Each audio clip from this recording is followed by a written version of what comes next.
2024 সালের উচ্চ মাধ্যমিক পাশ করা ছাত্রছাত্রীদের জন্য রয়েছে দারুণ সুখবর।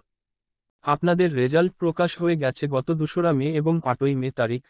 এরপর আপনাদের হাতে মিলতে চলেছে 10,000 থেকে 12,000 টাকা, তাও একদম পড়াশোনা করার জন্য সরকারের কাছ থেকে।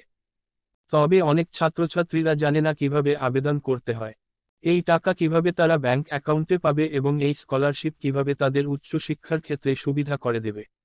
উচ্চ মাধ্যমিক পাস ছাত্রছাত্রীদেরকে অনুরোধ করব, আজকের এই ভিডিওটি না টেনে প্রথম থেকে শেষ পর্যন্ত দেখবেন।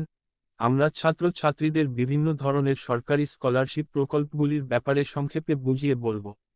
তার সঙ্গে কিভাবে সেগুলোতে যোগ্যতা অর্জন করলেই টাকা পেতে পারবে, সে বিষয়ে গাইড করব। উচ্চ মাধ্যমিক পাশের পরই ছাত্রছাত্রীদের জন্য স্কলারশিপ বিস্ময়সূচক চিহ্ন। কিন্তু পরবর্তী ক্ষেত্রে কি নিয়ে পড়াশোনা করলে ক্যারিয়ারের সুবিধা হবে, তার সঙ্গে বিভিন্ন সরকারি সুযোগ সুবিধা তথা স্কলারশিপ পেতে পারবে, সেগুলো আজকের এই ভিডিওটিতে আলোচনা করা হয়েছে।